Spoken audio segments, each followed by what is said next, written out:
भारत के लोगों को बेवकूफ़ बनाना बहुत आसान है और इसका प्रमाण है भक्ति दर्शन।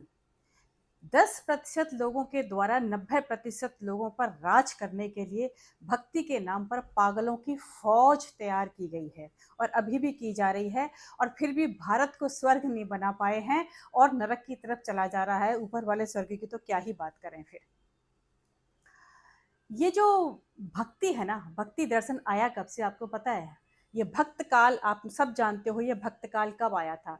जब मुगलों ने यहाँ आक्रमण किया, उस समय पर सारे भारतीय जो हिंदू हैं वो एकदम घबरा गए कि अब क्या होगा। तो उनको डर से बचाने के लिए, एक झूठी दिलासा दिलाने के लिए बहुत सारे संत नेता पैदा हो गए और उन्होंने कहा कि अब भगवान की भक्ति करो, भगवान हमें ही बचाएंगे और वही बचाने के लिए आएंगे।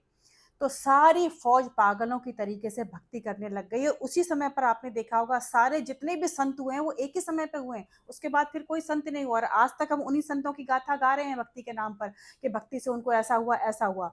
और मजेदारी की बात ये देखिए कि वो भक्ति काल में जो टेस्टिंग थी भगवान की वो पूरी तरीके से फेल हो गई, क्योंकि सबको जो है भगवान के भरोसे रख के छोड़ दिया।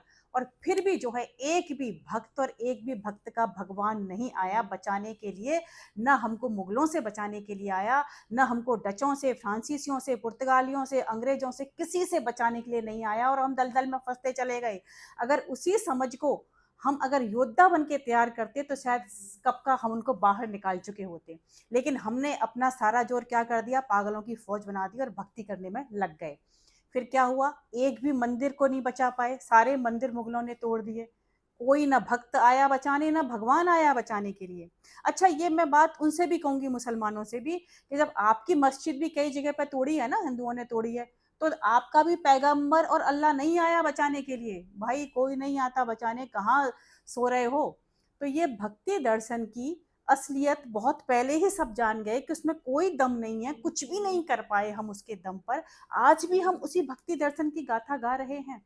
अब लोग तर्क देते हैं, जो भक्त हैं, जो पागलों की फौजी कहूंगी मैं तो उनको, चाहे आपकी आप इसको बुरा मानो, मैं क्लैरिफाई करूंगी हर चीज का, कि आप एक बात बताइए, लोग तर्क देते हैं कि हम भक्ति करते हैं तो हमारे दुखों का अंत होता है, पाप नष्ट होते हैं।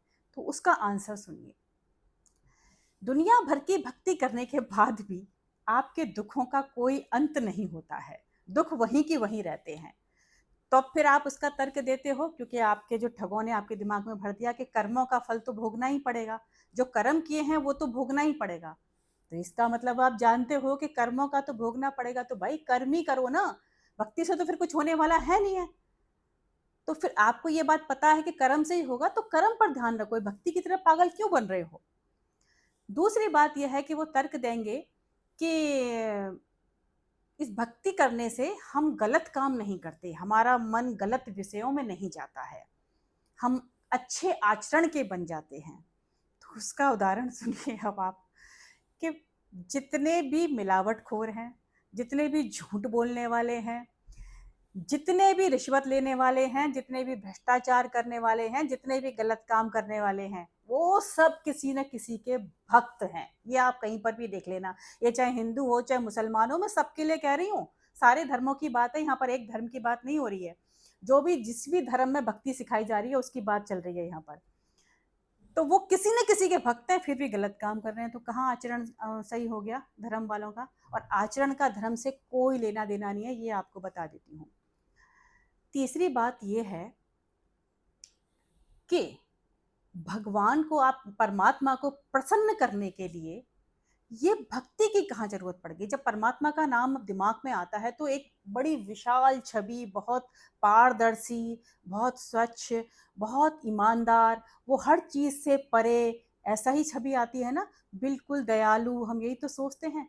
तो फिर वो अपने भक्तों से कष्ट क्यों करवाएगा? अगर वो ऐसा है, वो क्यों चाहेगा कि ये भक्त मेरे लिए कष्ट सह के भूखा प्यासा रहे, सारा दिन मेरे उसमें लगा रहे, तो मैं इससे प्रसन्न हो जाऊंगा, फिर मैं इसको सारे पापों से मुक्त कर दूंगा। आप कैसे कह सकते हो फिर? आप परमात्मा कैसा हुआ कि अगर आपने उसकी चापलूसी करी, भक्ति करी, तो वो आपको सारे पापों से मुक्त कर देगा? अगर वो ऐसी बात कहता है कोई, तो मैं फिर उसको परमात्मा नहीं मानूंगी, क्योंकि अगर परमात्मा होगा तो वो बिल्कुल निष्पक्ष होगा, उसको इस चीज से कोई मतलब नहीं होगा। अब बात आती है कि आप कहोगे कि हमारी आस्था को ठेस पहुंच रही है, तो आपको एक बात कहूंगी, ये आस्था सारे फसाद की जड़ है। ये आस्था ही से तो सारा खेल खराब हो रहा है दुनिया में। आस्था रखनी है तो अपने ऊपर रखो भाई, एक बार अपने ऊपर आस्था करके देखो, सारे काम सही हो जाएंगे। दुनिया की दो चीजें ऐसी हैं जिनसे कोई भी नहीं नकार सकता है, मैं कहती हूँ कोई मना नहीं कर सकता कि हाँ भाई ये चीजों पे नहीं चलना चाहिए। और कौन सी चीज है? सत्य और प्रेम। यही दो चीजें हैं। कोई धर्म नहीं मना कर सकता, कोई व्यक्ति नहीं मना कर सकता कि ये नहीं, ये इस बात को हम नहीं मानेंगे या ये बात गलत है। तो इसका मतलब दो चीजें ऐसी है कि दुनिया का कोई धर्म जिसको नहीं नकार सकता, दुनिया का कोई भी व्यक्ति जिसको नहीं नकार सकता, वही इसका मतलब असली धर्म है। तो बस दो चीजें अपना लो, ना कोई भक्ति करने की जरूरत, ना आपको कुछ और करने की जरूरत। अच्छे कर्म करते हुए सत्य और प्रेम करो, सारी दुनिया ना बदल जाए तो आप कहना। और ये भक्ति वालों को ऊपर स्वर्ग मिलेगा नहीं और नीचे का नर्क छूटेगा नहीं। इसलिए आस्था अपने ऊपर रखो और सत्य प्रेम को अपनाओ, इससे बढ़िया रास्ता दुनिया में कोई नहीं है। मत अपने जीवन को खराब करो भक्ति दर्शन